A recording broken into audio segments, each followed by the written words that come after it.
Hi.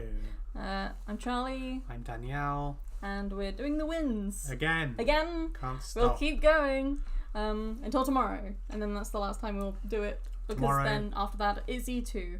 Yeah, literally. So we are now T-minus one day because there's not much of today left. Yeah, I guess. There is this evening to talk about wins, and there is tomorrow evening to talk about wins. And this is what we mean when we say you got to keep up to date. Like the moment you leave, you're like, oh, look at that win tomorrow. PD will do what they've done today and publish 3 more. Yes. So you gotta stay on them. Also, I've got like a lot to do in general. What, I'm just prep-wise? yeah. Yeah. I have like a pair of hose that I need to make like fit me better. Yeah. And they also went in the wash, and they're wool, so they probably fit me even worse now. Yeah. So I'll be doing that. Yeah. I've got this thing behind me, which is gonna be what is it? Like a tent divider. Like a room divider. A room divider. But it's a tent divider. But for our tent. And I'm like putting new fabric on it. And mending the tent door. Mending the tent door as well. Those are the big things. There's always an endless wish list when it comes to LARP. Yes. Of things that you want to do but don't have time for. Indeed. My list is a little bit shorter. I think I need to clean my dress. I need to prepare a judgment potentially. Yeah. Put some draft wording I should together. do that too. And I've already been chatting to a few people online, looking forward to meeting them at the event and things like that. Very cool. But yeah, so it's all systems go. It's all happening. Every chamber is firing.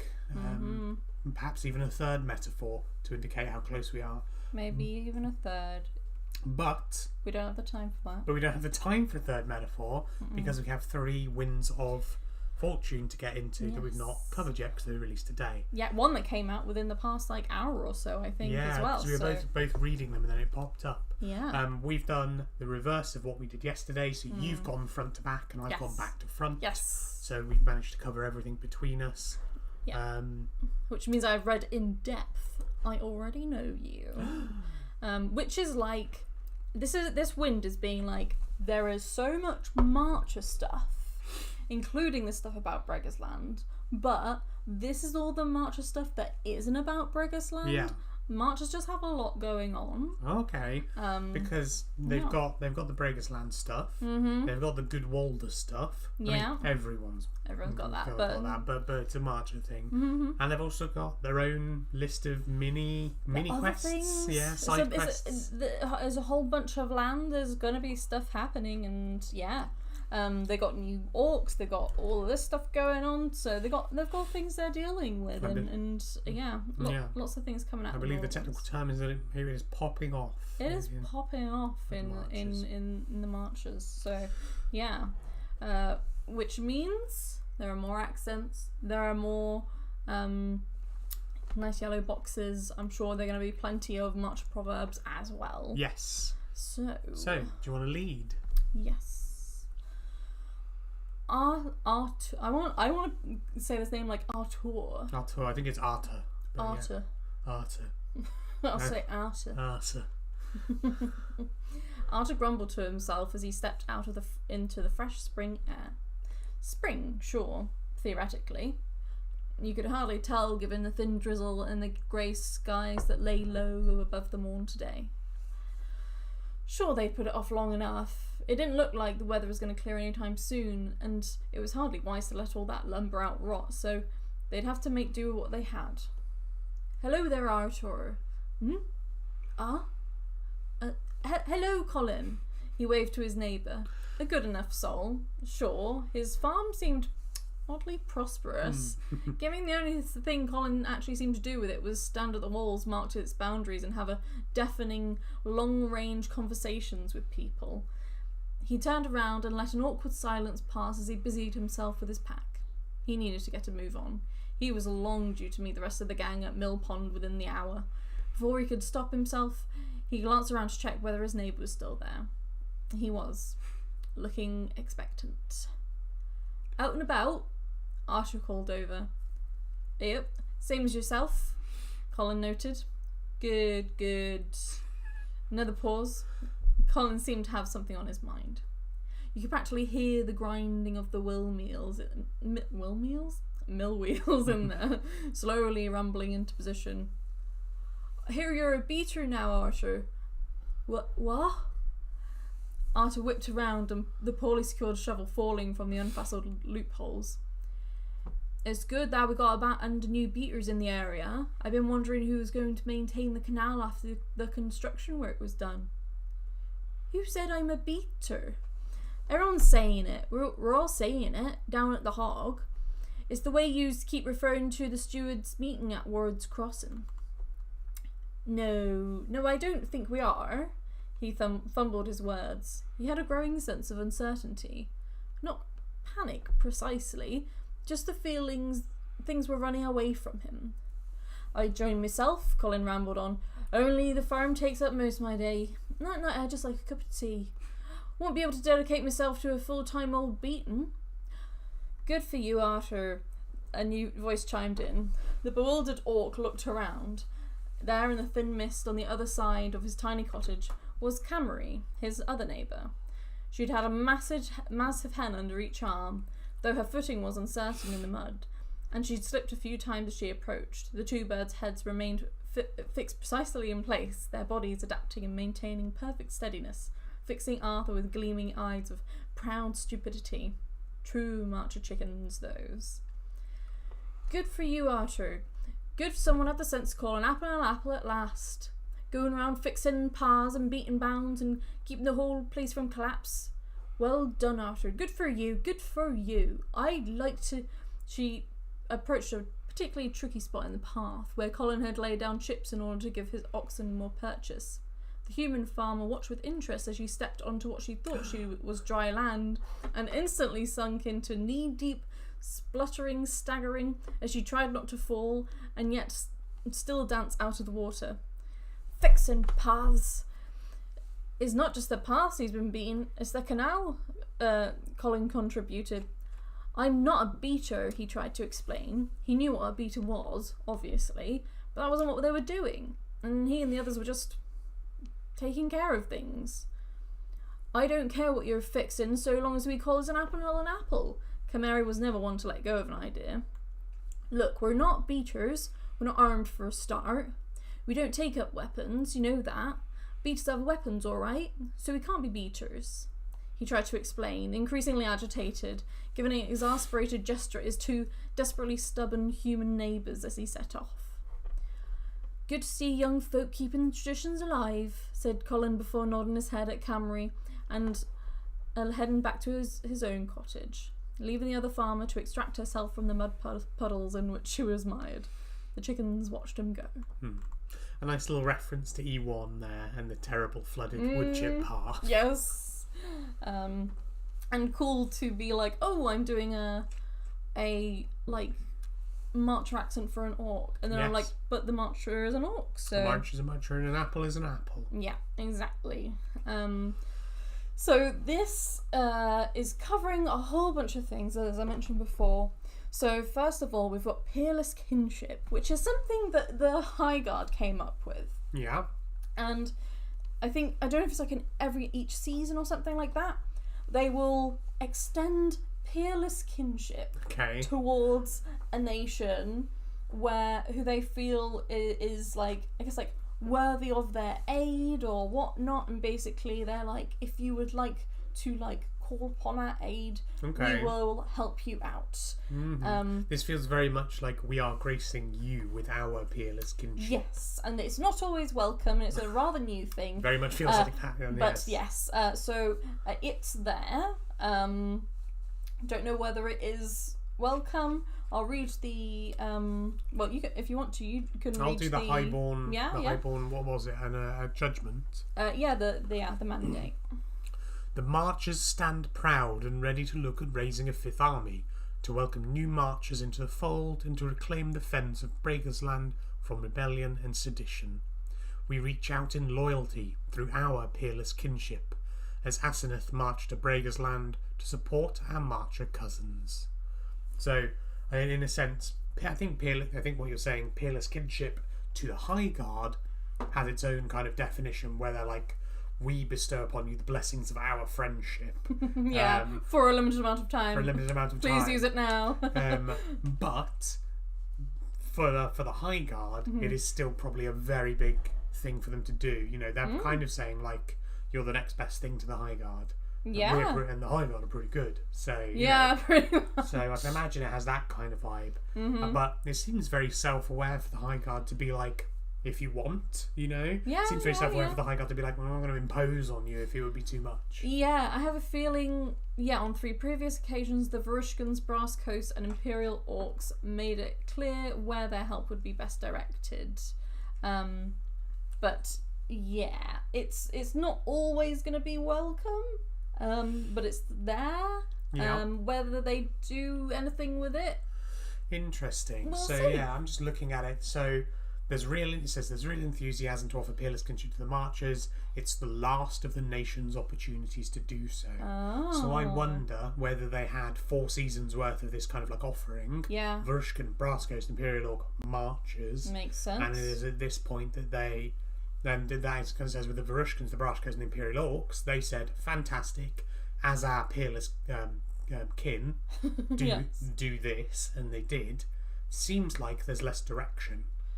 Yeah, I think it's interesting that it's their last ones as well, because they're not, like, I don't know whether other nations might feel snubbed by them or anything like that. Like, there are... I think it's interesting. I could see that someone might feel snubbed. Yeah.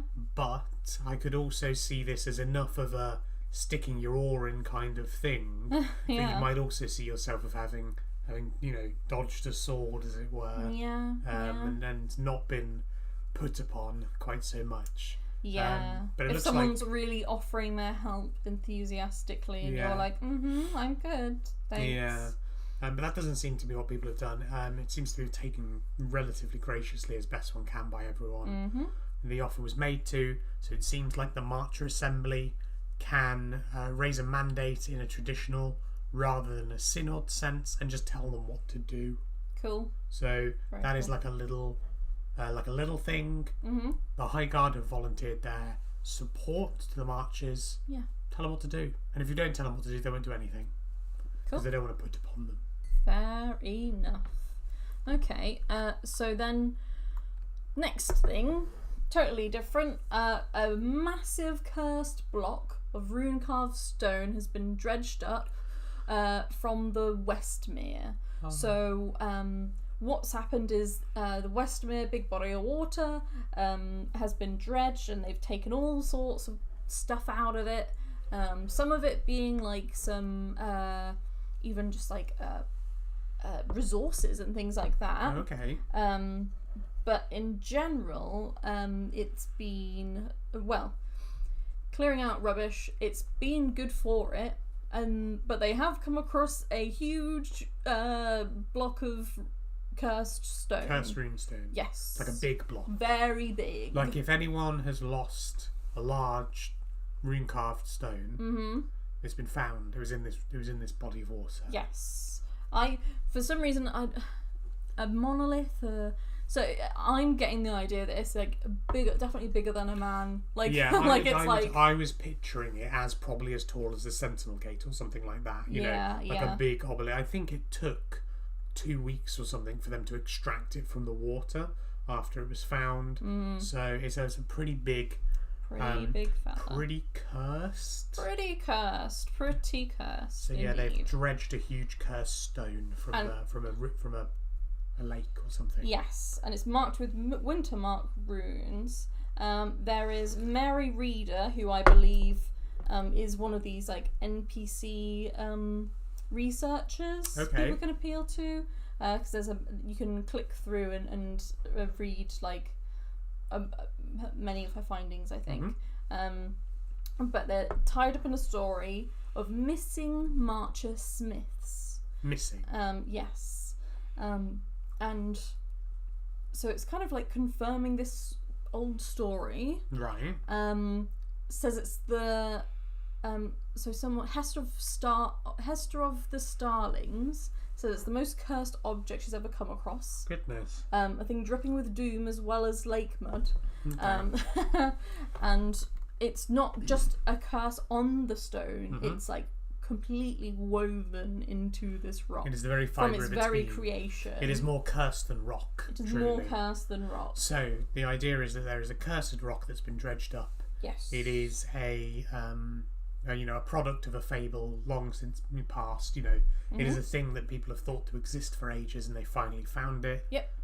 Now, isn't it? I think the question is, what do we do with it? Yes. So there's kind of 3 options here. So first, they can do says what their forebears did and chuck it back into the Westmere. Yeah, throw it in the lake. It'll be someone else's problem in another season. Yes. There's actually like a kind of a side thing of like it could actually be good to add this to a rune forge. Right. It would be a cursed rune forge, but it does give you the information if you are interested. Yeah. Maybe any other nation would be interested as well. It discounts the rune forge, discounts the cost of it substantially, but increases the upkeep cost of it because you have to pay people more money to go work there because it's cursed. It's cursed. And also it's particularly bad if you start it but don't finish it. Oh. Because then the curse spreads beyond the rune forge. Oh, it cannot be contained within the rune forge. So the other, the alternative suggestion, so throw it back in the lake, build a rune forge just over there, and then it could be sent to Anvil to let the great and good deal with it. And if anything bad happens, it happens in Highborn's neck of the woods. Yeah, not in the marches. Not in the marches. It's interesting. I'm imagining just the huge cursed obelisk turning up at a summit and everyone being like, what do we do with this? I think it'd be very cool. I'm imagining just like propped up outside the Hall of Worlds being like, you guys can just, do your thing there. Absolutely. And someone has to be responsible for this. So it's Senator Sally. The senator for Mitwold, which is where the rock has been found. Yes, so where it currently is. And also they have said that the Alders of Mead are happy to foot the bill for transporting it to Anvil because they just want it gone. But it's all really up to the senator. The senator can interesting. They just have to tell the egregore, so they just have to tell the egregore. It's not even like going to a big council or anything. Well, it's just being like, I've decided to do this with my constituency. Well, the idea is, I think that the senator can probably hold what would I call it, like a forum or something about it if they want to discuss it with people. So throw the rock back, build a forge with it, send it to Anvil, or some other smart idea that the senator or someone else might suggest to the senator. Yeah. Because ultimately, it is up to the senator to say what happens with it. And that is a very loose form instruction. Yeah. It doesn't have to be one of those options. Yeah, definitely. And it does...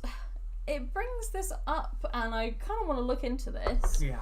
But there's an alternative of talking about bringing back the Brightsmiths of the marches. And there is... there's one person by the name Brightsmith who is a player character by the looks of it, because it says it might be an excellent chance for William Guildenstern and Emma Brightsmith to revitalise the tradition of Brightsmiths. I don't really know what that is. No. Maybe it has something to do with runes, or maybe that's part of the problem. Like, we wouldn't really know what the lost tradition of the Brightsmiths are if it needs revitalising. So maybe if the senator or someone else wants to explore what this option is, you need to seek out these people that raised the judgment about Brightsmith. That might be information that only these people have. Yeah. It might not be, or it might just be in the wiki. But it might be in the wiki. Yeah. But so sounds interesting. It says that the Forge Stone might be tied up in an ancient agreement with Prince of Shikal, who was the Autumn Eternal, who was going around offering so much stuff recently. So I don't know, maybe they should try and hit up this autumn turn. I'll be like, is this yours? Is this your big rock? Did you leave your big rock here? I guess if they bring it to summer, possibly. Yeah, bring it to a summit. So yeah, I think. So what to do with the big rock? What to do with the big rock? Between a rock and a hard place, all of that. You know. Very good. Yes. Very good. And neighbours. So here we've got a bunch of mandates. This is where we're talking about the Marcher orcs. So the Marchers have had help from these orcs to like dig a canal for like a while now, and they're finally being kind of brought in as Marcher orcs. And there are 2 judgments put forward, which corrects us on something yesterday. The orcs definitely have their own assembly and mandates. Very good. And the Imperial orcs, I should try and remember to say the Imperial Specifically orcs. the Imperial orcs, because there's multiple orcs now floating around. Yes. I don't think they could be played as characters yet in the same way as like the Apulian orcs. It might take a little while. The Marcher orcs. The Marcher orcs. I don't think the brief for Marcher orcs is out yet. No. So unless it gets released literally today or tomorrow. Yeah, unless it's like. Because that kind of happened with the Apulian orcs. It was pretty last minute. I'm pretty sure the brief for the Apulian orcs came out the week before the event. Yeah, like a couple of weeks or something. Yeah. So people had to be really on it if they did want to be that. But we've got 2 mandates that came out. One from the Marchers, which is saying the Mournwald orcs are one of our own, like the Marcher orcs, and we'll defend them against anyone who might attack them. Well, that's nice. And we'll. Do you want to read that? Oh no, there's a Imperial orc one if you want to read that one. Shall I read the Imperial? You want me to read it out? I'll read the Marcher one first because I think the order's a nice one. So, we meant what we said. The pursuit of virtue supersedes doctrine and the law. The life of the Mournwald orcs is one of virtue, and this assembly welcome them to the marches. We send Rosie of Goatsbridge with 50 doses of Liao to make sure the marchers know what's what. We defend our cousins against any who might attack them. Tis the Meredith. Let them know what's what. Perfect. And then the mandate raised by the Imperial Orc Assembly. The matter of orc souls should be left to orcs. We send Bloodcrow Knot with 25 doses of Liao to let Imperial Orcs know that the Morn Orcs are marchers. We demand the humans of the Empire give our new siblings time while we offer them guidance in the ways. People actually talked about this, it seems, and they managed to get a consensus, get matching judgments through and vote on it successfully. So excellent work on the field, tying together all of those loose ends. Yes. But there are things in both of these mandates and others that have unsettled the Mournwald orcs. Yeah. So obviously there is presumptive language in the Imperial Orcs one, because the Mournwald orcs believe that they, in the exact same way as humans, can go through the labyrinth and reincarnate. Yes, so this is a very important distinction, because the Imperial Orcs do not reincarnate, and do not believe that they reincarnate. Yeah, and that's what the Empire has believed, is that orcs cannot reincarnate. Yeah, that was sort of what we believed. Yeah. The idea is that their souls go through the abyss and are guided through the abyss by the voice of their ancestors. Yeah. So the ultimate sort of place they can reach is to be so kind of like, I guess, like infamous, to do such like virtuous acts in their life that they become one of the ancestors. Yes. But differing in religious theology. Yes. So they're like, we demand time, like, for the humans of the Empire, you know, like, give them space so we can guide them in the correct way about the abyss and the ancestors. And the Mournwald orcs are like, no. They're like, no. We believe in reincarnation. Yes. And there is also... Oh yes, so there is like a matter as well around like whether they can become. I guess is like the next bit. So there is a question of whether basically there's another sort of mandate or related whatnot. thing, yeah. And maybe I'll start with that, and then we can talk about those specifics. So as we welcome Mornworld orcs to the marches, we recognise their skills and ambitions and gladly anticipate the blending of our cultures. We will strive for prosperous roles for these new marchers, with opportunities of non-violent natures within the ranks of our armies. As each new physical quartermaster or elsewise shall enjoy a prosperous welcome, so shall the marches prosper. Yeah.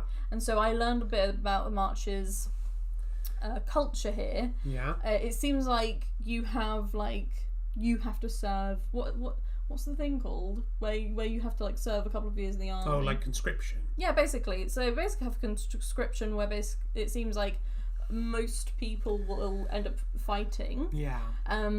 Sort of do their time, and then they have their land and all that kind of stuff. I'm seeing a consistent issue here. I'll let you finish explaining, I think, what this point is about. But I'm starting to pick out a consistent issue with these, with how this has been handled, I think. Yes. And the Mornworld orcs are specifically non-violent, as in they will not handle a weapon. Doesn't mean they won't physically fight. No, they can physically fight people. Yeah. But they will not, in war, handle weapons and use them against each other. So that is a big thing for them. Yeah. So that's like a clashing between March culture and Mornworld orc culture. And so this mandate, in its sort of undertones, is being there are plenty of roles in war that aren't handling weapons. We welcome you in, and I'm sure you'll all make great physics or quartermasters. Right. Okay. And so that's there, and then there is also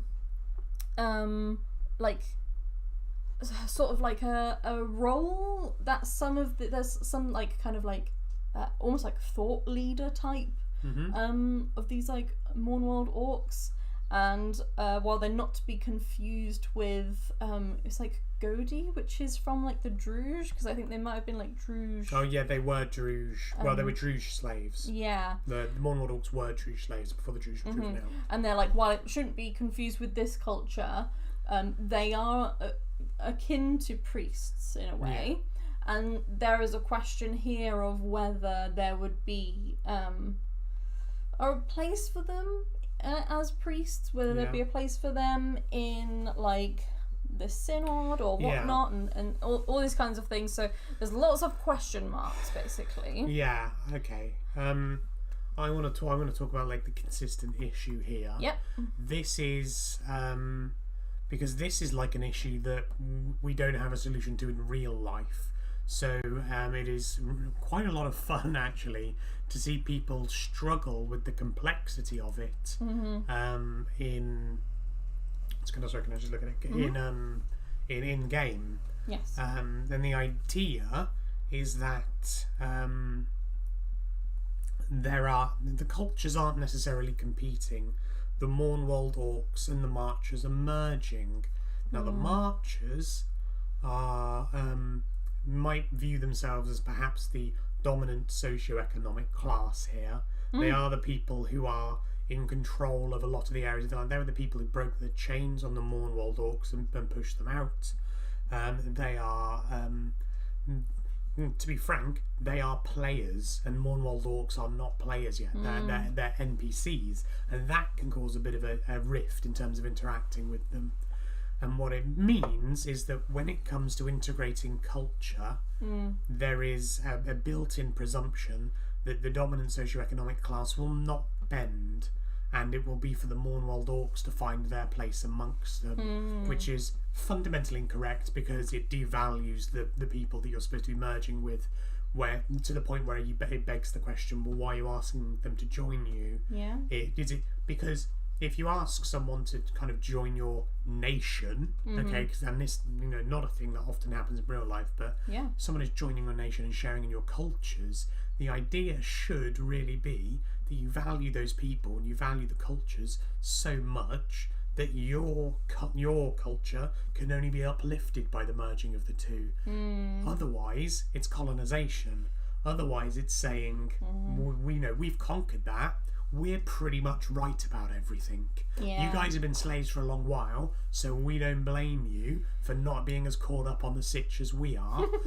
Come on board with us and be a monk and be a beater and take up arms and do conscription.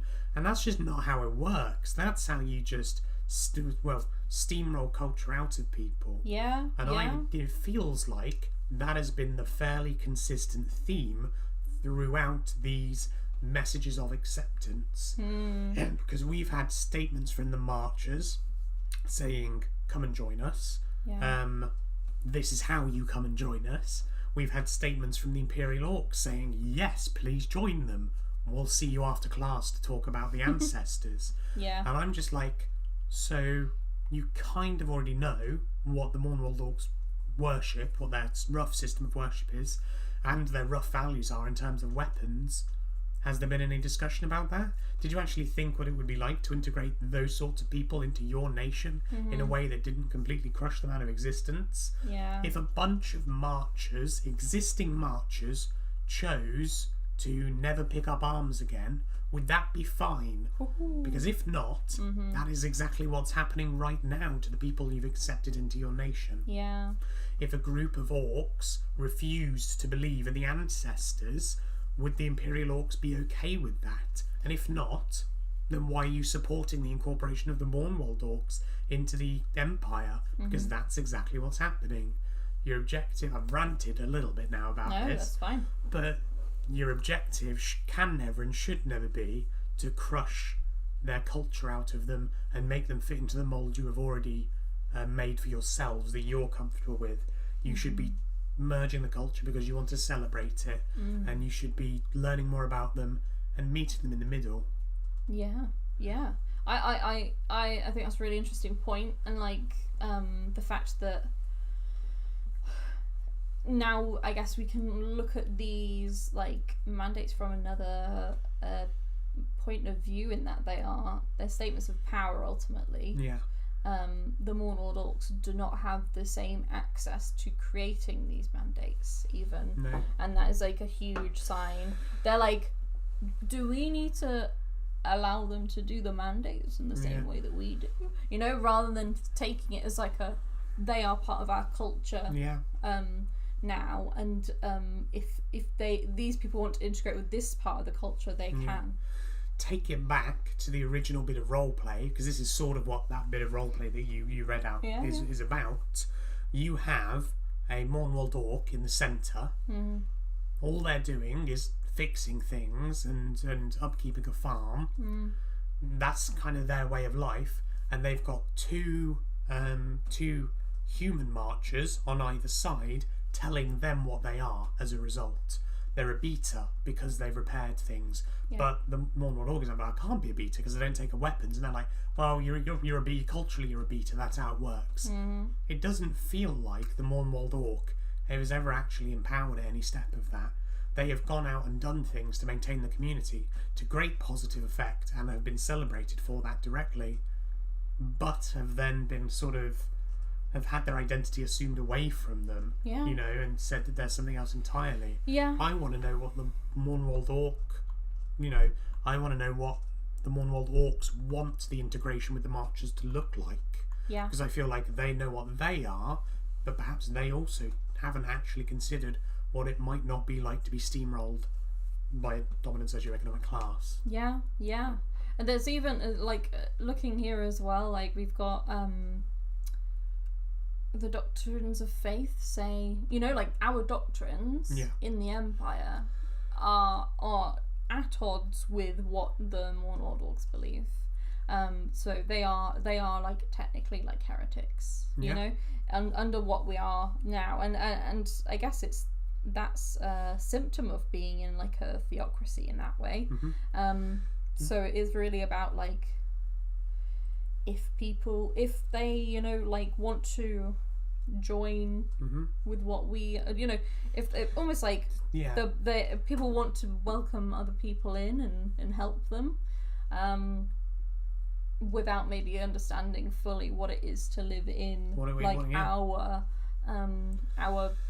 culture and all this kind of stuff. Yeah. I'm looking forward to this summit and discussing issues like this. I think for me personally, a very exciting area of the game is the integration of culture and religion between the Empire and external nations and external bodies, because there is, to a wide extent, there is kind of a cultural leeway, integrating. You say, well, yes, we'll compromise on some cultural aspects. With religion, there's normally less of a compromise. We're not, because it's ultimately a theocracy. There's no room to compromise on religion because we're correct. We can't build a whole empire about our virtues and then be like, oh, actually, we're quite wrong about all of this. We're actually willing to compromise on them if you wanted to talk about them. It's not. That's never the case with religion. So I think right now what it looks like is people's attitudes and policies are so steel-armed, they are so, our culture is correct, our religion is correct, that it is running the risk of alienating a lot of external bodies, or running the risk of just quashing them out of existence entirely. But it's something I find really interesting, but you've got to be into your international politics, I suppose. I think it's very interesting. I think there's a lot of people that want to talk that kind of game as well. And you did mention the betas as well, and this is the next section where it's it's an announcement that the first Mormold orcs are going to be coming to Anvil. Nice. So actually. Yeah, so 9 p.m. on Friday, we're going to have some Mornwald orcs visiting the marchers, and they have they want to talk about some stuff, including talking about being called beaters, because marchers have a role that are like beaters. They sort of maintain the borders of the land, and that includes taking up arms and doing the kind of beating up people kind of stuff as well. A very marchery traditional role. Yes, and they're we can't be beaters. We understand we've helped with the canal and stuff, and we're helping maintain it and things like that, but we can't be beaters because your definition of a beater is very specifically tied to taking up arms. And we don't want to be associated. We don't want people misconstruing that we are associated with that. And this is the first step in welcome to the reality of ignoring everything I've just said. Because if you don't actually acknowledge that the cultures aren't merging properly, that you haven't paid any attention to the cultural needs of the Mornwald orcs, then there are going to be rifts that grow, and there are going to be divides, and there are going to be cultural definitions that just don't make sense. There is going to be a point where a marcher might say, but you maintain the borders, so you are a beater. Then there'll be another marcher that says, but well, no, they're not. We can't give them the title of beater if they're not going to defend the borders with arms. Because if you do that, what's the point of having this culturally important title if you're just gonna water it down? So then it becomes, well, what are they within marcher culture? And then you're kind of going back to the original question, the correct question, where it is, this isn't what they are in the existing marcher culture. This is, the marcher culture has now become blended. What is everyone within that? I think it's really interesting to I would kind of love to know what they think. The Mornwald orcs, because we have no idea of their vibe, but there's something in the sort of the yellow text, the narrative text. The phrase of call an apple, and I feel like that's actually quite pointed, because if you think of in our culture, the version of that actually has racist undertones some racial and history. Connotations. I think, and I'm I think that probably is. That's the idea. There is a lot of kind of discomfort expressed by the Mornwald orcs. In kind of the role play. I would love to. I don't think I'm going to make it to that particular time. I don't know whether it would be public either. To turn up and be like, but oh, we want to. I really look forward to seeing what the vibe of the Mornwald orcs are. Because indignation wouldn't be undue. But also, I wouldn't be surprised if they were cowed as well. Because what else can they do if they don't agree to these cultural changes? Well, do they lose the land they're working on? I'm just basically saying there's a wide range of possible ways that they could have already gone. And I hope that they are like the marchers are like almost like surprised by the people that they come across, because it'll be interesting for them to be like, oh, actually they're a bit like this. Oh, I didn't expect them to be like that, you know, like, and be like, oh, they're like people. They're you know. They're just like us. Oh, well, you know, as varied as anyone. Also, I think, is that kind of the end of this one, or is there a bit more? Well, no, there is a specific bit saying that if they, there are things that people want to discuss. And things they want to discuss, including questions like, what is the Black Canal? Why is the Black Canal called the Black Canal when it's not black? Yeah. But good question. Very much question. But they make it clear they're not here to talk doctrine. They're not here to talk religion. If people start doing that and start talking their ear off, they're just going to duck out of Anvil. They're just going to like take themselves out of this situation. I think that's a protection for themselves. Again, there's a delineation between culture and religion. We are fairly unflinching as an empire on religion, so I would not be surprised that they would duck out in that conversation. So they orcs specifically do want to meet a delegation of beaters. Yeah. They would love to meet the beaters of the Morn, and most specifically the bailiff of the Downs, Thomas Oak. And they would also like to speak with the stewards of Mornwald and their senator, William of Goatsbridge. So they just want to talk to the important people. They want to understand this role of the beater properly, because they don't want to be given a role that doesn't suit them. Yeah. And I think they really want to fully understand the culture they're entering. Yeah. And that's pretty cool. I sincerely hope the position of great vulnerability they're putting themselves in is respected.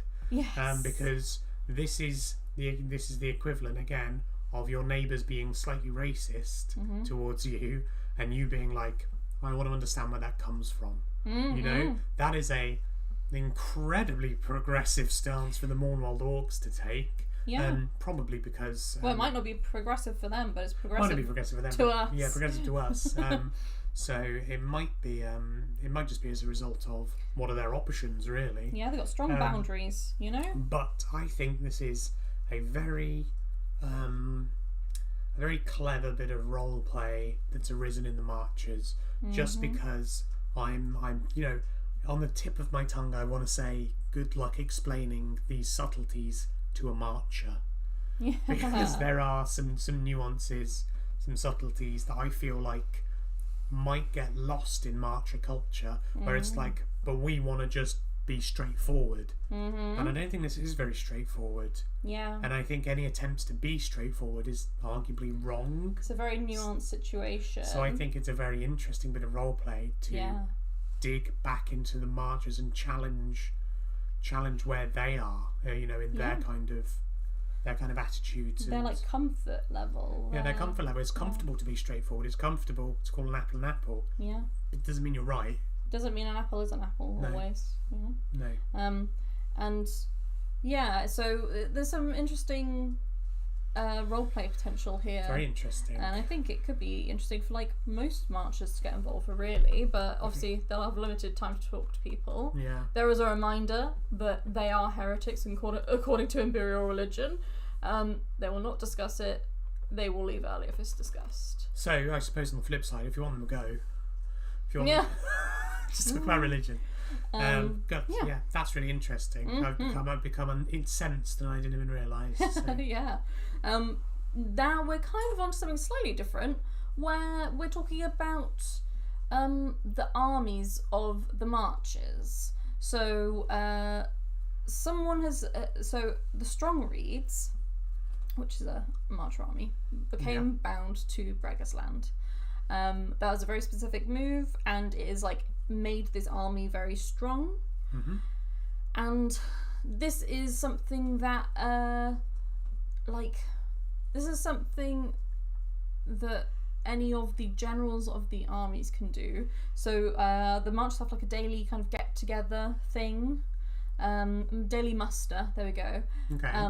And in the same way that the strong reeds have been empowered by sort of being bound to their land, because like the marchers are kind of like split by their armies as well. It's like your football team, you know. Yeah.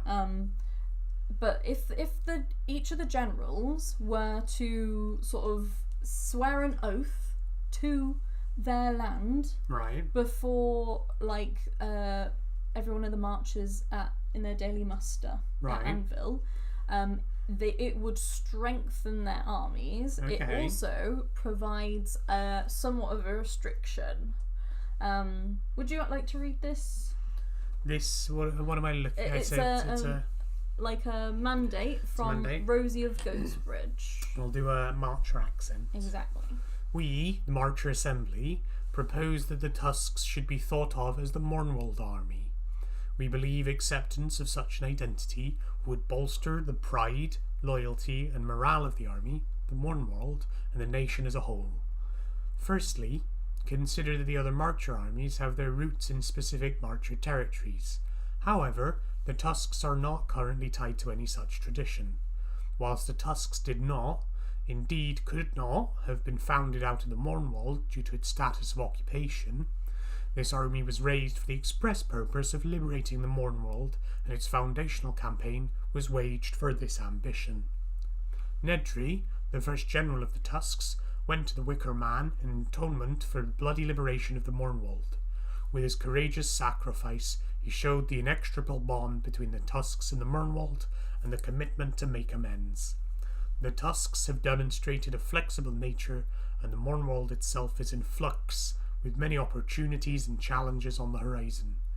Just as the Mornwald evolves and changes, the Tusks will change with it to rise to the occasion. Mm-hmm. Oh, I struggled to keep hold of the accent for the entire paragraph. You're right. Yeah, it was difficult. This is a tough one. It's a tough one. But yeah, so the idea is that this person proposes that the Tusks could bond themselves to Mornwald. Yeah. And so this says actually any of the armies could choose to bond themselves to their land, and it would empower them massively. It's a mandate, so they've got examples of the mandates here for each place, but all it has to really do is swear their oath before the marches, the daily muster, so the 3 generals have to do that. And if it's witnessed by the egregores, then they can be strengthened, basically. There are some restrictions around this. Right. So, and the benefit is humongous. I need to look at what it was. For me, what this sounds like is basically like singing the national anthem before you go to war. Mm-hmm. It feels very straightforward that they'd be just making a statement saying, yes, I am connected to my land that I'm defending. So that seems quite straightforward. Yep. So the army will gain a bonus equivalent of 1,000 additional strength whenever they are fighting their home territory, reflecting the armed support they will receive from their fellow Yo-folk. My goodness.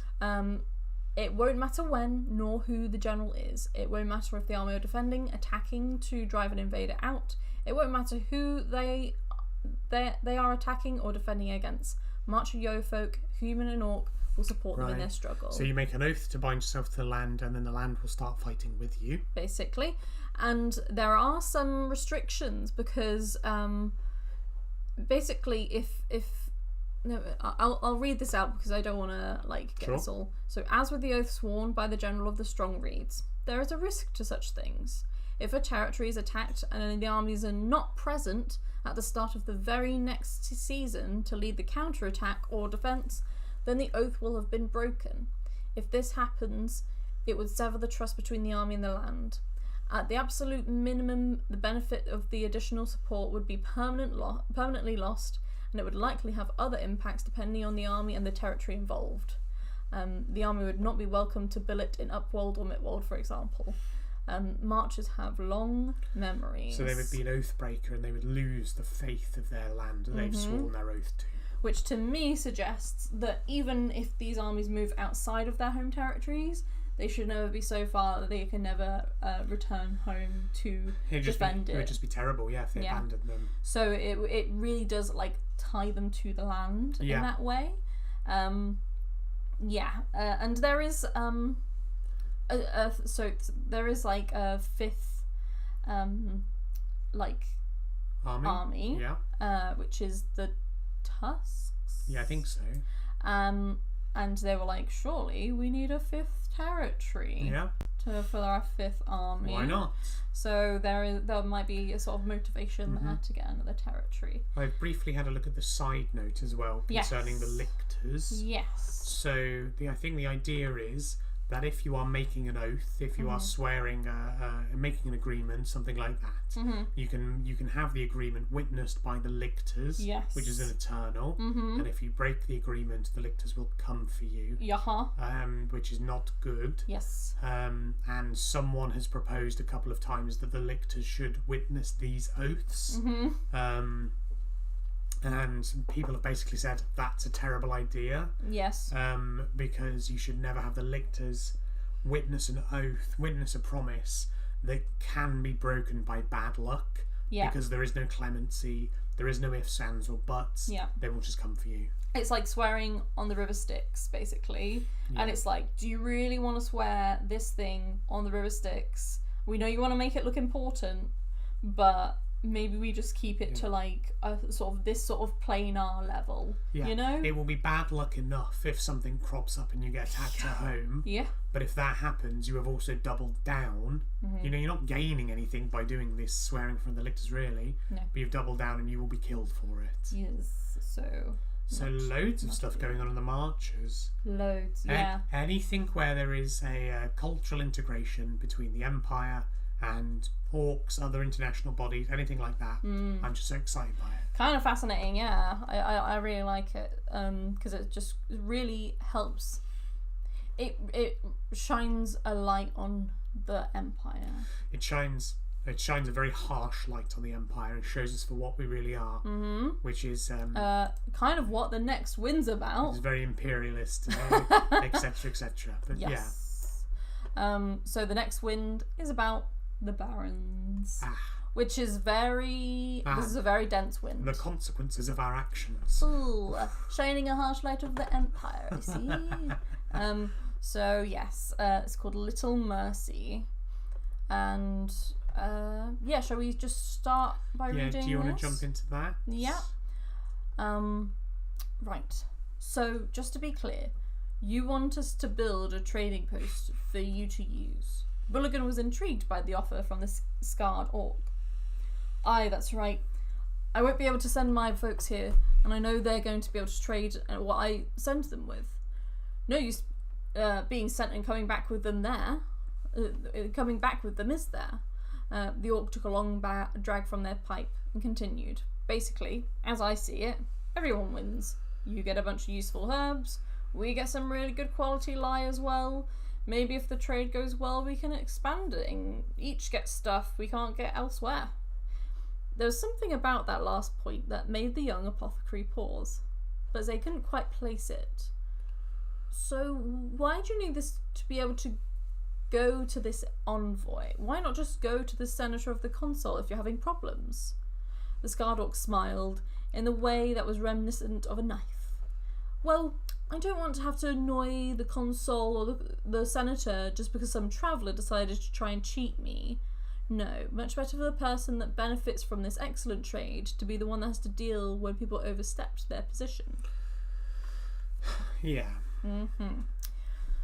So, the Barrens. We've not really talked about the Barrens. I don't think it's...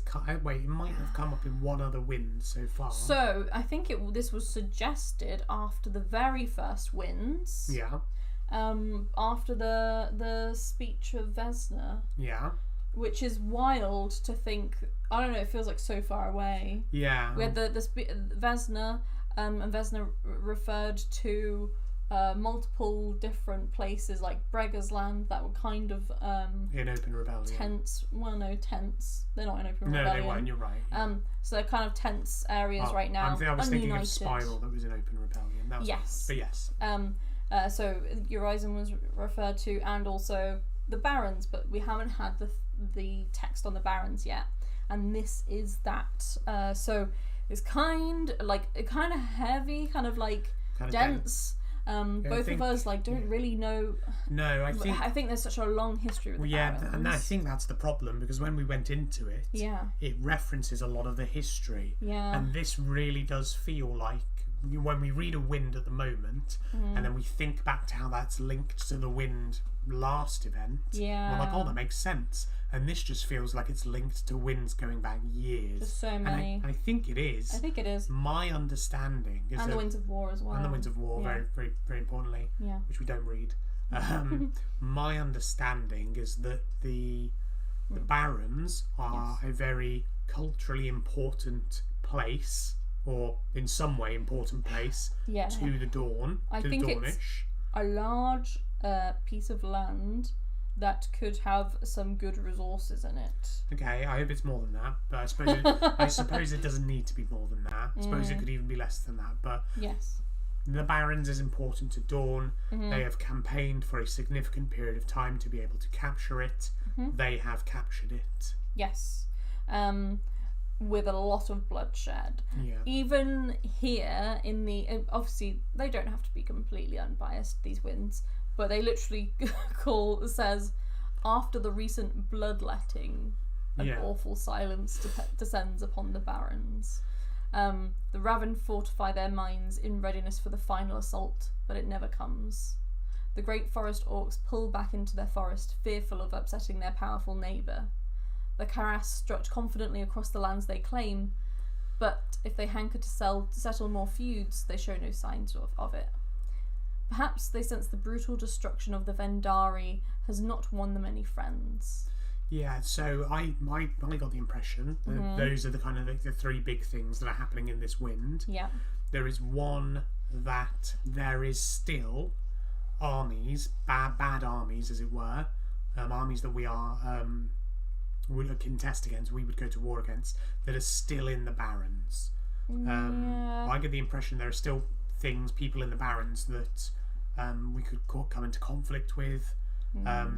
There has been no attempt to rout them or eject them from the Barrens in any way, as far as I'm aware, or it's not been successful, and it relates to what happens to those people. Do they get given an opportunity to leave? Do we fight them, etc.? Yeah. The second seems to be the Great Forest Orcs, which I thought was strictly a Navarre issue, but it seems that they are literally just so geographically close to this massacre in the Barrens that they are very concerned about the Empire massacring people. Yeah. You know, they're like by the virtues. Yeah. That is terrifying. I think basically. They were in some of that territory and have backed away, and they are we don't want to deal with the Empire anymore. Yeah, they're scared by it. However, I will say it's not necessarily armies; it's actually more septs of orcs.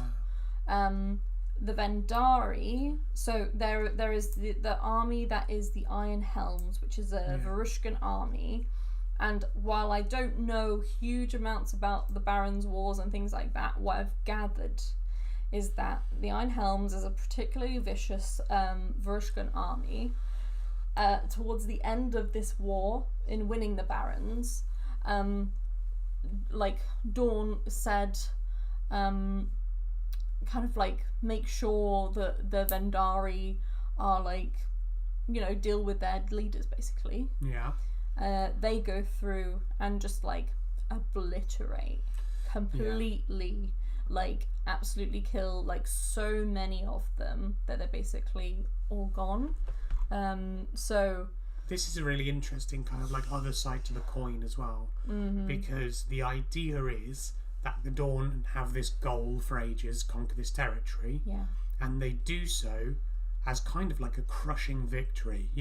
They prepare for it forever, they do it, and everyone's behind it, and they achieve it.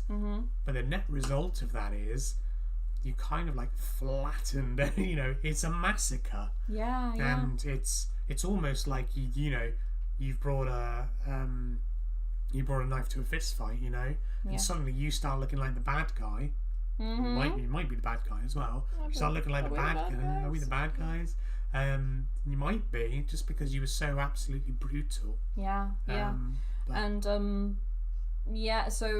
I'm sorry, I also say I'm sure Dawn and Varushka would disagree as well and say it was all warranted and things like that. Oh yeah, they've been wanting it for a very long time, the Barrens. Apparently like 10 in-game years or something. Goodness.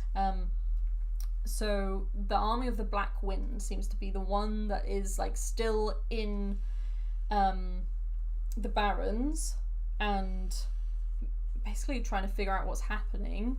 The Iron Helms are no longer in like the Barrens, so they're not a problem. Okay, and the two Dornish armies that have like moved back in are like not doing anything specific to like they're not going and attacking anyone now. They're just occupying. They're just occupying right now.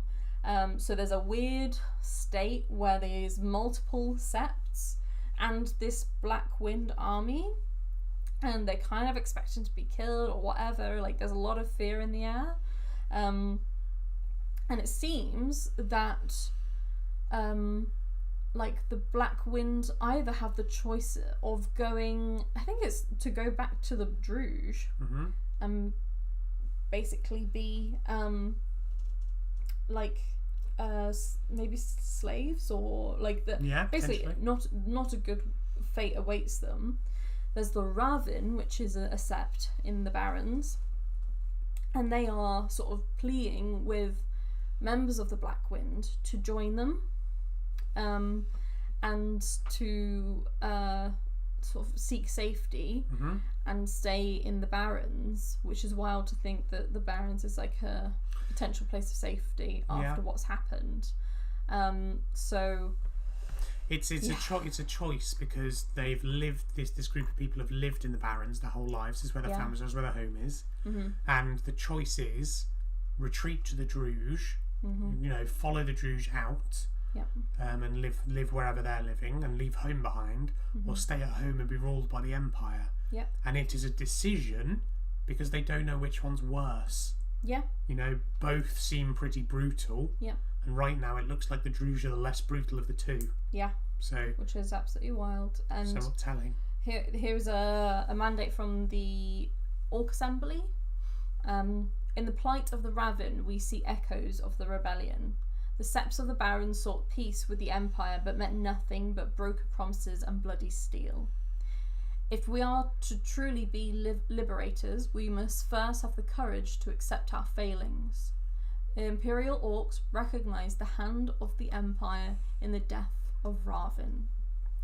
So there is the Orcs kind of almost condemning the Empire really with what their actions are. It's a similar situation where you've got a bunch of people, and they're comparing it to the Imperial Orc Rebellion. You've got a bunch of people, they might be slaves, they might not be slaves, they might be de facto slaves, they might not have a choice where they actually are, it might just be where they've raised, and just not being given options at any turn. So we've got this very tense situation here. There's the Ravin is kind of like speaking to lots of different septs in the area, including the forest orcs and the Black Wind. I can't remember if it says it here or a little bit later. But the Ravin are now confirmed as like a foreign group, like foreigners basically, which means that we aren't actively at war with them, which gives a certain amount of safety, which is why they're encouraging the Black Wind members to join them as the Ravin and sort of denounce. You're sort of looking at them, you're no longer being the Black Wind, being this entity. You are refugees. Yeah, definitely. And so we've got different statements from the generals of the two Dawn armies. Would you like to read one? Yes. Eastern Sky, shoes on. It's time to march back to the Barrens. I remind you that we go to keep balance in a rather tumultuous time for our homeland, and urge you, after our long resupply in stone castles and not hear this, to set an example. We are Dawn's favoured too. We serve their needs as well as the Empire's. With our siblings in the Golden Sun, we are to keep an eye on the Black Wind and hopefully look to their surrender. But understand, no blood is to be spilled, lest it be Druge. When in doubt, look to the star in the eastern sky. Yeah, it's kind of like, and I'll read the other one as well, because this is the other. I imagine these are the 2 Dawn armies that are currently occupying, and these are the orders they've received. Yep. So the other Dawn army, soldiers of the sun, we remain in the Barrens this season. We await the arrival of the Blackwind army, who come to surrender to the Empire. If they come in peace, with true intent to disband as a force, then we welcome them thusly, and in diplomacy. But should they come with bloodshed in mind, we will defend all in the Barrens from aggression from any source. So there is high tension. High tension, very much indeed. Their next section is called Poison Druge are visiting Anvil to discuss the matter of the Black Wind, which is absolutely wild. They are big enemies, but Arcan Wormspeak is a Teppel and apparently skilled negotiator. I don't know what a Teppel is. I'm not sure. Or maybe it's like an existing word in the English language. No, I think they have a lot of like Druge words for different things as well. So I think it's like it probably is like a sort of like a go-between, diplomat kind of person. A plenipotentiary, I imagine. They've requested a formal audience with the Imperial Consul in the Senate building at 5:30 on Saturday. So I imagine this will be very tense. They will be guarded. They are protected by Imperial law. Yeah. In this, so it's like you are not to see Druge and immediately fight them within Anvil.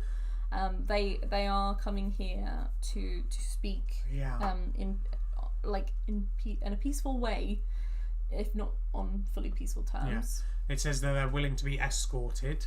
Yes. And it also says that they are empowered to make deals on behalf of the Druge. So this is an opportunity to stay true to your word in a sense, because they have arrived to surrender. It seems most likely. It is unlikely that they would send a delegation in such a way. Interesting. If they were going to demand bloodshed. So some terms are probably going to be carried and agreed here, whether it is protection, reintegration, vacation of territory, etc. I do not imagine that they will be saying, so when do you want to meet for the next fight? I imagine they might be wanting to get their people back. Yeah. Their bodies back. And if there is blood spilled here, goodness forbid. Kiss goodbye. I cannot see any other way that we would be viewed other than monsters. We do have to be civil. Check yourself. Yes, before you wreck the Empire. So it is a very interesting situation. I am very interested to know the outcome of this as well, because to hear the ways in which the Druge want to negotiate. Because I had nothing crossed my mind about any surrender at all. Yeah. For me, I was like, they might be just trying to make some kind of negotiation to get their army back in one piece. Yeah. And not lose any to the Ravin. There's an opportunity. There's an opportunity for neutrality, because the goal was to take the Barrens. So there is an opportunity for peace and an armistice potentially. Because if the Empire say, well, we don't want to go anymore in that direction, we need to consolidate. Yeah. That's a form of peace. Yeah. What if the Druge were like, respect on the massacre? Like, I've got to hand it to you, buddy. Hand it to you. You guys can massacre with the best of them. That would be brutal. There is, of course, an evil option. There is always an evil option, and that is Steel Jaws.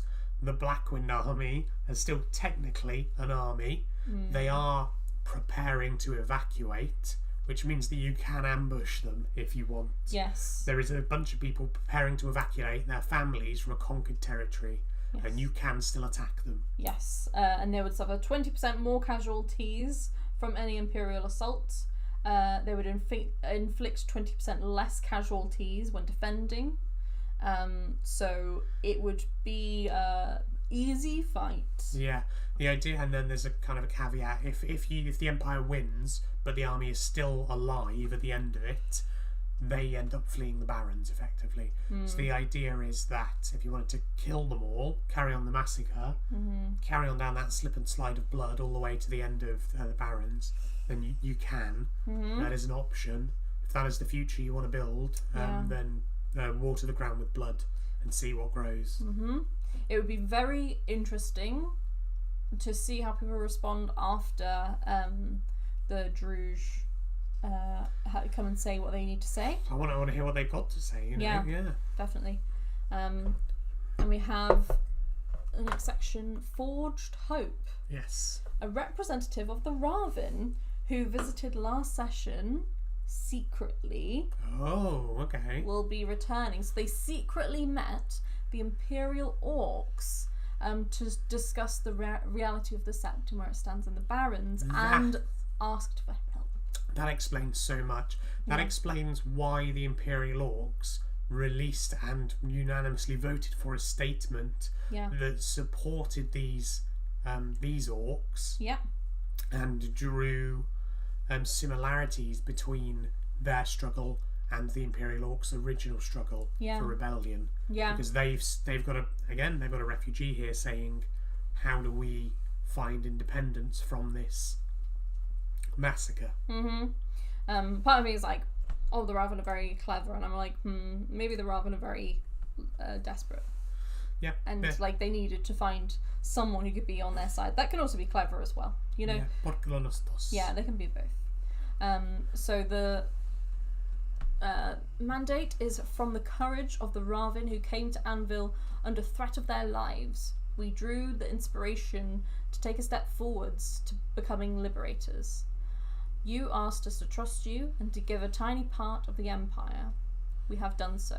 Now trust us. Come to Anvil once again so we can finally discuss what you need, openly and as allies. Of a timeline that didn't happen, but wouldn't it have been cool if Dawn found out that there was a representative there that wasn't under any sort of protection? Yeah, it would have been very tense indeed. So what, they're coming back, they're going to seek aid again, I imagine. Yes. But it just says they're going to speak with them, so we'll see what they've got to say. And at least the Imperial Senate has, like, sort of as a result of that, recognised the Raven as foreigners. So there is at least their like safety. There is now protection. Yeah. Now, the Great Forest Orcs. Yes. The next one. So the Great Forest Orcs have been like kind of like a thing with the Navarre for a little while. I remember they sort of went to the Navarre and were like, would you like to give us this piece of land? Yeah. They don't ask, but they're like almost like inviting, it's part of like a culture or something. They're like inviting them to give these orcs the land. I think ultimately they said like no. Yeah. But like there was still like a relationship built between Navarre and the Great Forest Orcs. Yeah. And after all this happening, I think they were very close to the territory, maybe even in some of the Barrens' territory. Yeah.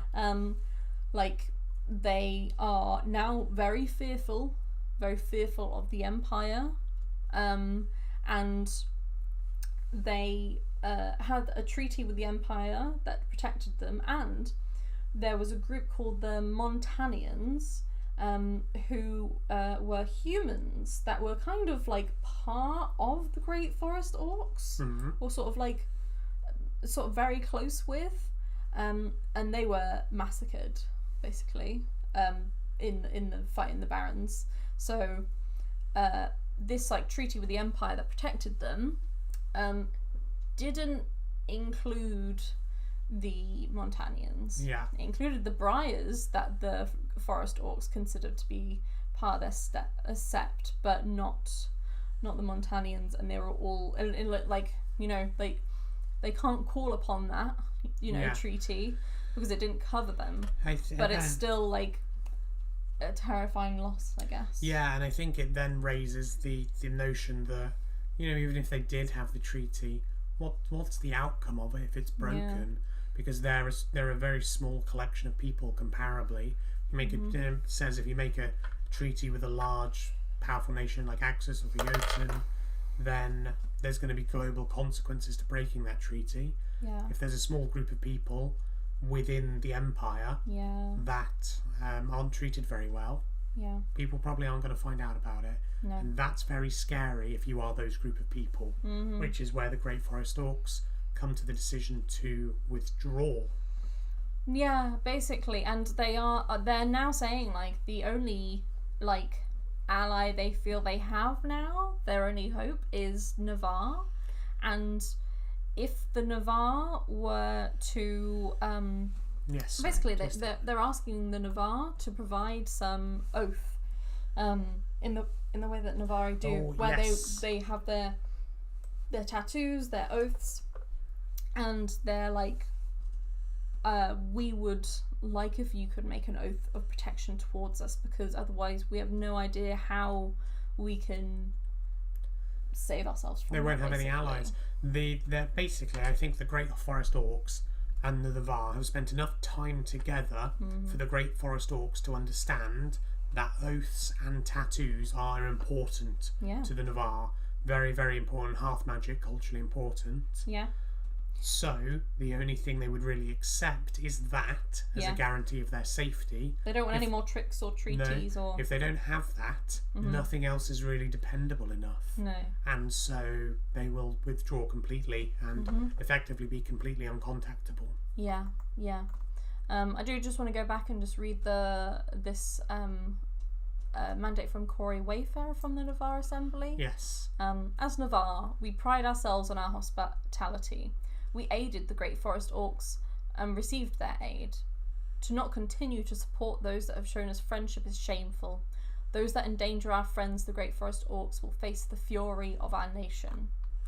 Yeah, so the idea is that statement is fantastic. That statement is what's kept the Great Forest Orcs just close enough to potentially repair the relationship. But there needs to be a lot more, or else the brutal massacre in the Barrens is going to drive them away. Yeah, they need more than words to sort of take this on. And this, again, shines a harsh light on the Empire. Is kind of scary to not be in the Empire and is ruling by fear what we really want to do.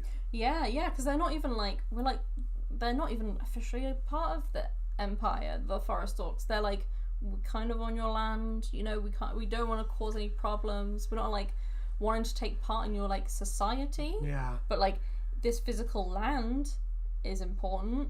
Yeah. If we can do trades with you, that's cool. We can help you as well, Yeah. So they just want to exist, really. And I think that's the case with a lot of territories where we take over and there are people still there. It was said in Braega's land that people just want to carry on. Carry on living. Doesn't really matter under who. Just what are the taxes and are you going to fix the potholes in the road? Yeah, that's like in Marive, that's the thing with a lot of people. They're like, we don't really care. Just make it better. But obviously there's clear evidence that we aren't necessarily any better. So there's the Karas, who respond favourably to the address of Emperor Vesna, and they have sent representatives to speak with the Black Wind and other septs. So they are in the position of being foreigners. They are happy to pay tax if needs be. They have no problems following imperial law, though it's not certain they understand it well. And they seem to be at peace with the Barrens being under the control of Dawn. They're kind of like, I'll be honest, I don't know who the Karas are. They're another one of these septs. These, like, I believe Orcish septs, maybe. But they don't view the Barrens as their homeland, so haven't come under... this is an assumption, so correct me if I'm wrong. They don't view the Barrens as their homeland, so they haven't come under direct threat. But now, because we control the Barrens, there is enough geographic proximity to create trade agreements. No, I think they are in the Barrens. They are in the Barrens. So they have it mentions that it's difficult to assess the scale of their estates in the untrod groves and the bleaks, which I assume is a space in the Barrens, because the Barrens are like humongous. Right. That is part of the thing where like you can't not have multiple different kinds of people in a place that's just so big. I guess it's the idea that, you know, you've got the Great Forest Orcs who are on the land that are like, we hate this and we're going to go hide, and the Karass are like, I guess we're fine with this. Do you want to trade? Yeah. You know, and it's just different cultures responding in different ways, and it's also like how close maybe they consider themselves to being the people that would be killed. Yeah. And maybe these guys just don't see themselves quite different. I don't necessarily we don't know. Don't know that much about them. It's all brand new. But the Karass have offered to sell herbs in exchange for beggars' lie. So there is a ministry that is at the Carmine Fields, and it can be appointed by tally of the votes. It's a Dawn national position, and it's to trade with the Karass. Trade with the Karass, trade beggars' lie for random herbs, and it will in due course cultivate the relationship, and potentially they'll offer more things in the future. It says more exotic potions. But the idea being that this is probably the first of many people that you're going to find in the Barrens that just live there. Yep. So we have a crop of conversations. A potent autumn enchantment was in place on the Barrens over the last season. So there was a powerful enchantment that surrounded the lands. So those touched by the spell found themselves able to take joy in conversation with those around them, spawning 1,000 discussions that lead to 1,000 more. The magic offers no guidance or direction, no purpose for this joyful elocution, bar a harvest of communication, the scintillating shower of conversations that cascade across the imagination, with subjects spanning the thought horizons from lamentations to celebrations, from loves to loss to fear and hopes. So it's not clear what the intention was behind this, but it's there. Yeah, and there seems to be an extended roleplay effect from it. So if you are in the Barrens, you are under the influence of this. So if you would like to, you can roleplay it. You can. It says if you feel comfortable, you can make your speech more verbose or grandiose, more lyrical or poetic, captivating and compelling. Not that my speech isn't all of those things all the time, so I don't know how to differentiate between me and people affected in the Barrens. But yeah, people are just more loquacious if you've lived in the Barrens. I'm not really sure, as says in the text, where this comes from, why it's there, but on the face of it, it just is a thing, and if you want to roleplay it, you can. Yeah, part of me wonders if it was even put in place by like a player or something, or someone being like, it would be so much better if everyone would just talk it out. Just talk it out, guys. It doesn't stop people massacring people, but I'm imagining sort of this roving band of Varushkan marauders butchering people in the most verbose and grandiose way possible. Right. And they're like vicious mockery left and right and centre. Hearken to thee, and then they stab them. Yeesh. But loads of stuff going on in the Barrens. So it is a fresh new territory. There will continue, most likely, to be loads of stuff for ages. Yes. Last thing is, if you do that effect, the ritual will gradually weaken until it ends at dusk on Saturday. So no more being grandiose and verbose after dusk. Back to your normal selves after that. You bastards. All right. You bastard. Right. The Last Wind. Yes, I've not read this one yet. I've read this one. Cool. I wouldn't say I'm excited about it because I am excited about it. I wouldn't say I'm excited about it because it is politically or culturally motivating or anything like that. Just seems like a bit of a fun quest that you might do in a D&D session or something like that. Oh, okay. Seems like a bit of a quest, basically, and that's interesting to me. I'm gonna borrow some water. Yes. I think I will read this parchment, if that's okay. Yeah, to. I would love to. So, Jimmy peered into the gloom, eager to see where the noise was coming from. I always like to listen with my eyes, you know? Yes, eager to see where the noise. What's that noise? The one light from the lantern he carried flickered as it struggled to overcome the shadows and push them back. The noise came again, louder this time, and closer, nearer. Somewhere just beyond the light's reach, something was moving. With his left hand raised high, he dropped his other hand to his belt. Right hand. Not daring to cast his eyes down, he fumbled blindly for the handle of the dagger. After a moment, his fingers closed around the smooth leather of the hilt. He gripped it firmly and slowly slid the rondel from the scabbard. Yes. It hissed as it came. Sorry. Yes. It hissed as it came free, announcing its presence in the world with a metallic rasp. Warily, he extended his arm, pushing the long knife out to touch the darkness. Goodness. Then came the noise again. A chittering sound filled the passage, deforming as it echoed off the walls till it sounded almost like laughter. He stepped back to put some distance between them, shaking the lantern as he did so, wielding the light as a talisman to ward off the dark. He stepped back again, leaving the shadows to wrestle with each other as they fought to catch him up. But the noise, the awful sound, only crept closer.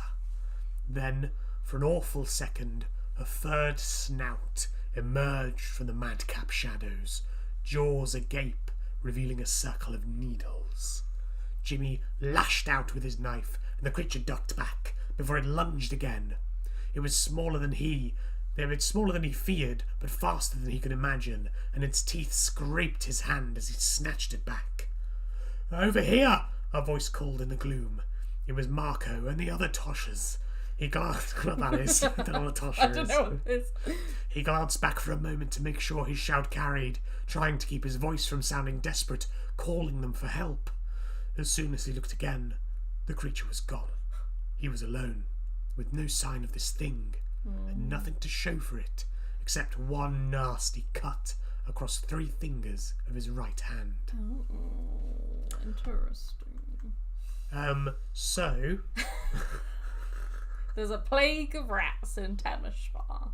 So, this is why I thought it sounded like a D&D quest. We got some rats in the sewers. Rats in the sewers. So, Temeshwar, city in the League, has an infestation of infectious plague rats in the sewers. They are particularly vicious, they are particularly bad, and they need dealing with. The idea, I think, in general terms, is that there is something happening at a mine called Lorenzo's Deep Pockets. Yes. And there is a potential curse there, or a potential sovereign, or a potential bad effect. Has not really been explored, I don't think. Okay. And it is not clear whether or not these rats are a resultant effect of that, or are something entirely different. Okay. The only conclusion that they've reached is that it ain't normal, and it ain't natural. Alright. So, there has been a number of incidents in escalating lethality over the course of the recent weeks. And then the first instance, there was a party of orcs visiting a tomb, the tomb of Empress Giselle. So, a place you might think is safe to pilgrimage to. A swarm of perhaps 100 rats assaulted the orcish tourists. They defended themselves, and several incurred terrible wounds and had to be treated by physicians so that they wouldn't become infected. Gosh. So a tourist site swarmed by rats. Following from that, significantly more serious, a number of rats came up out of the sewer and around a place called Lorenzo's Great Game, which I think is like a casino type thing, and leapt onto the tables and bit loads of people. The whole place was shut down. They had to send the exterminators in. It doesn't seem like these rats are afraid of anything. They're not determined by humans or fire or dogs or anything. even if they're cornered, they still attack people. Oof. So this entire place was infested and they had to call exterminators in. Then there was the final one that was on a much smaller scale. The remains of Ernesto de Temeshoir, skilled apothecary, were found in their bedchamber. They were found by their servant who called for help, but their servant had heard nothing in the night. And when they went in the morning, an unspeakable scene was found. He'd been killed in bed, he'd been partially devoured down to the bone in places, and the bedchamber had been befouled and defiled. It was a particularly macabre scene. Several people attending threw up. It was really bad. And then someone or something had scrawled a message in this person's blood on the wall that said, "Shadow Smith is dead, you fool."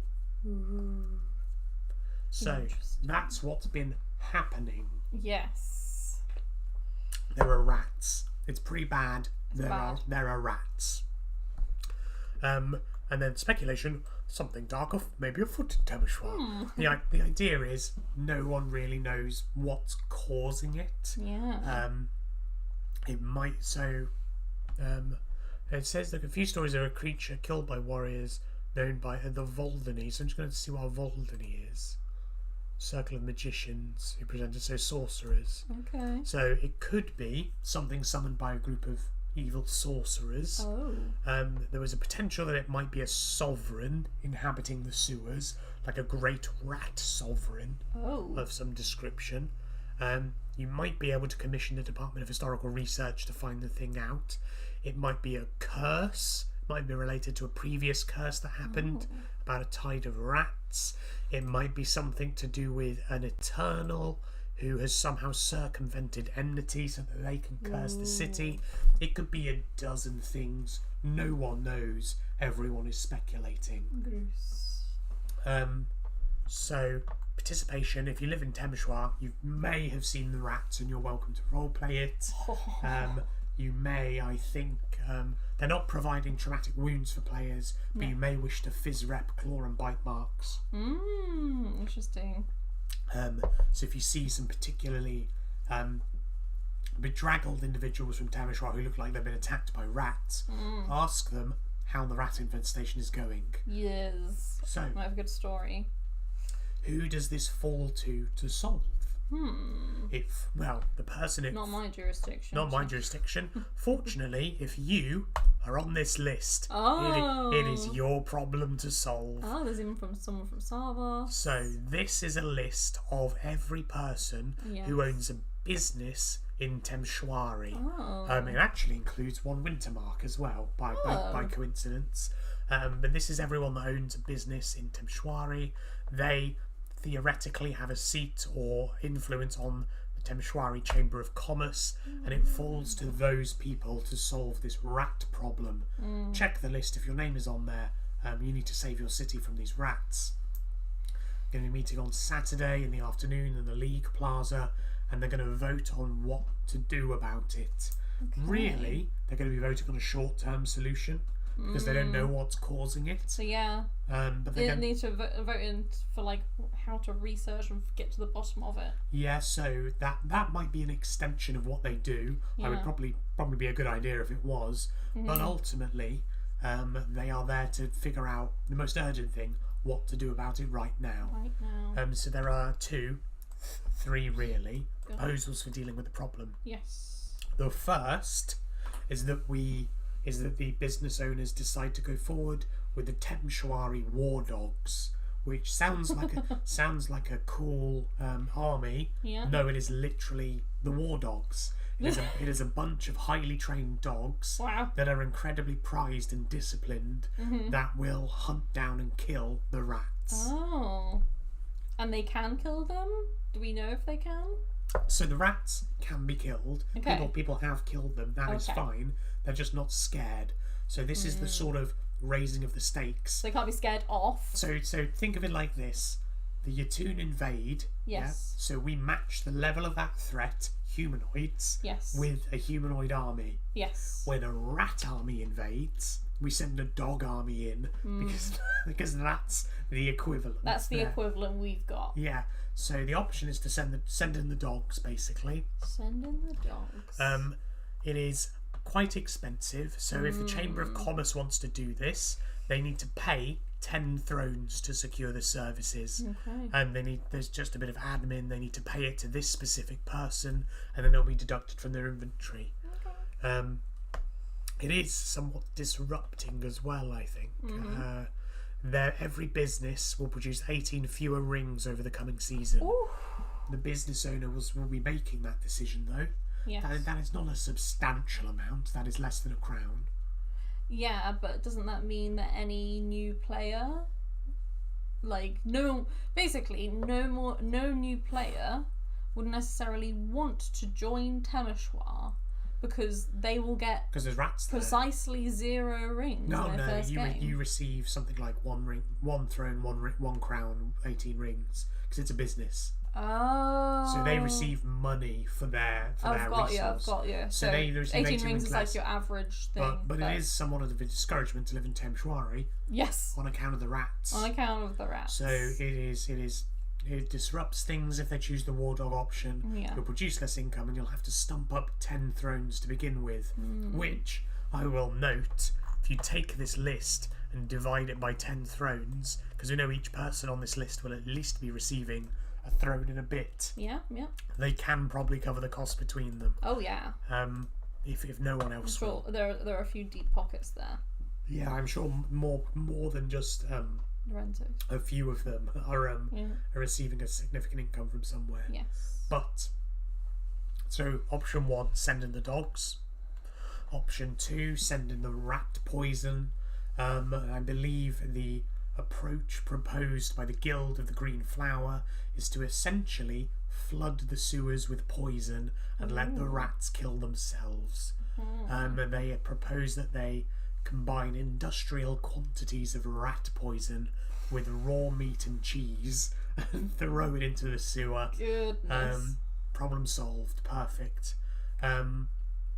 It's a bit of a problem. It's actually more disruptive, I think, to the business. No, it's the same level of disruptive, so 18 fewer rings.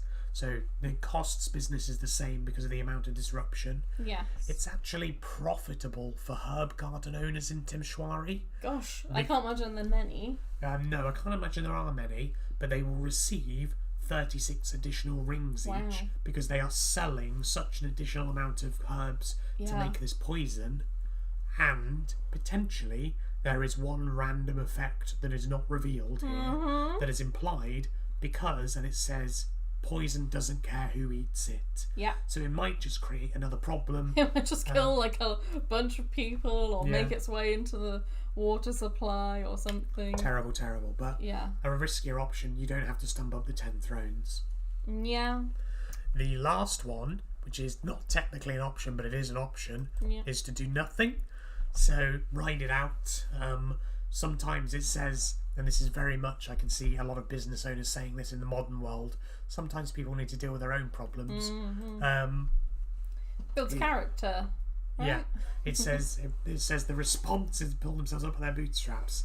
It says the response isn't precipitous. It gives people a priority, a time to find out what is actually going on first, rather than jumping in and just trying to stem the bleeding. Because that's what doctors do when someone is bleeding out. They don't bother to stem. They're like, wait a minute. We're like, we don't need to stem the bleeding. We need to understand this a bit more. We need to comprehend what's going on first before they've bled out.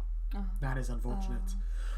But if they can choose to do this, businesses will not be directly affected. They do lose benefits provided by the casino that we previously mentioned. Lorenzo's great game because it's flooded by rats, so it will continue to be flooded by rats. The Bloody Great Theatre would provide no benefits. Effectively, there'd be rats everywhere, so any special structure that has been built will not be effective in Temeshwar. There is a bonus 18 rings to every farm because they're hosting refugees from the rats. God, they've got to send the children away, Yes, and every military unit will get a bonus 18 rings if it does paid work defending against the rats. So it does say, rather peculiarly, the rats help move money around the economy, because that is strictly financially positive. There's more money in farms, military units, and the businesses don't necessarily suffer as much as they would. I really would love to see like the economical breakdown of what is the best option. Yeah. I don't know if that would be the best option. Long time, I'm sure it's bad. Yeah, I'm sure it's pretty bad. I can only imagine. I'm reminded of a politics lesson in school that I had, where we had to. A teacher was incorrect. It does happen. A teacher was trying to argue that vandalism was good for the economy, because the money would just be sitting in a savings account, but now it's paying a glazier to repair the window, and the idea was that it gets money out of savings accounts and into the economy by repairing the acts of vandalism. A bit of a heavy-handed point. A little heavy-handed. Like, I think maybe if we just sort of created a more circular economy in where people had more money to, say, pay their local barber, Yes. it might make more sense than going around and graffitiing so that your local glazier can make Yes. more money. I think it would be, in short, better to have good reasons to spend money than bad. Yes. On the whole, better to have good reasons rather than bad reasons, rather than no reasons. Would it be better to have more money or live in fear of rats? Yeah. Possibly murdering you in your not in your sleep, but while everyone else sleeps. Nope, it's always a possibility. Yeah, I guess you won't be sleeping, will you? You won't be sleeping. You will be alive. And then very shortly dead.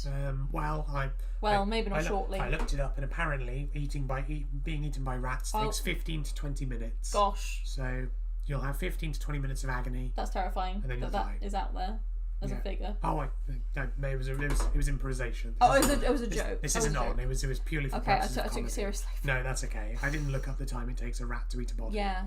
I thought you might have. So. No, thank you for assuming that level of diligence in me. No.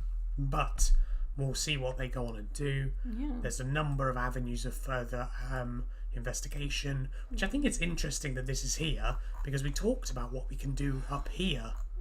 But then this is speculation. This is speculation on theories. This is what we can do. You can instruct the conclave. You can divine with the Eternals. You can ask the Silent Bell. You can do historical research. If you read the winds, you will become familiar with all of these various options, because these are what produce opportunities. So if you will often see names like the Shuttered Lantern, the Unfettered Mind, the Rod and Shield, the historical research. These are things that look at existing problems and say, we appreciate that this is incredibly loose form and difficult for you to solve on the field at Anvil. So instruct an NPC to deal with it. And then you might have something actionable at the end. So lots of different ways of going about it.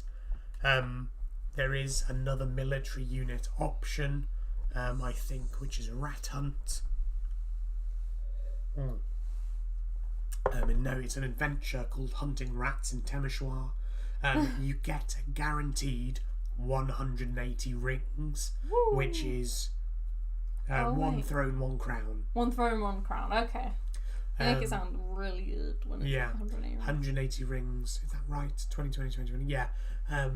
However, you may receive effectively like a wound. You may receive, I think they say what it is.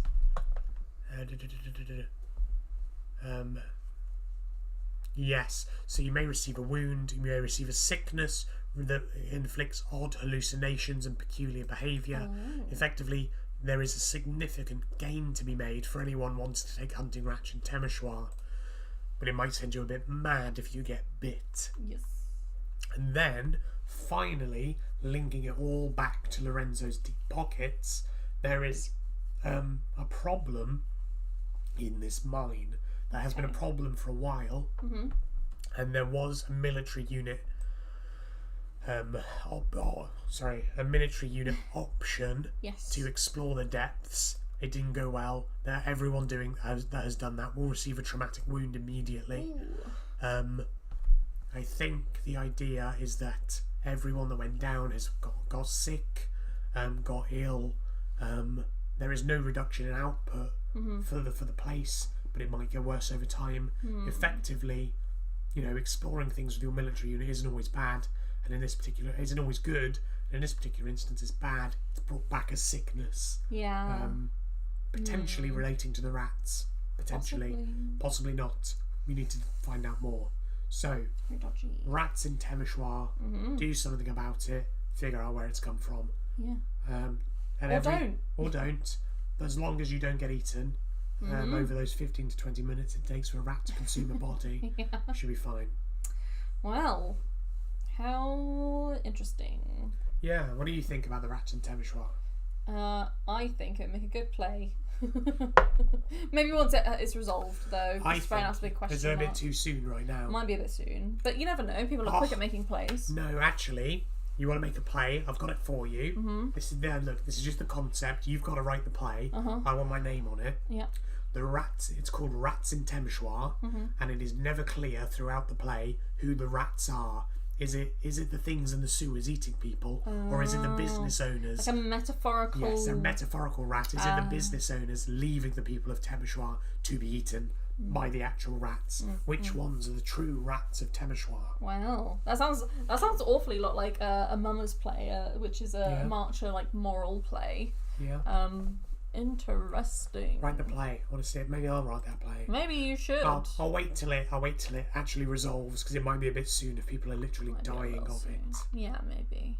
Though I think the league can take it. There's no extra wins. Thank goodness.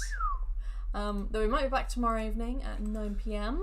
Yes, so as and when they release more wins, tomorrow evening is the last chance for us to stream and catch up, because the evening after we will be in the field. We'll see you there. Will we be getting drunk? We don't really drink, but we don't drink that much.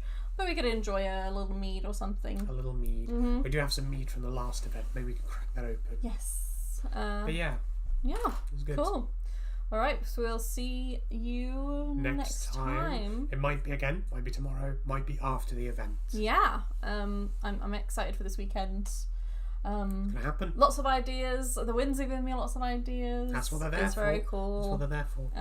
Yeah. Right. And remember, he who LARPs, last. Yes. Oh, of course. Bye.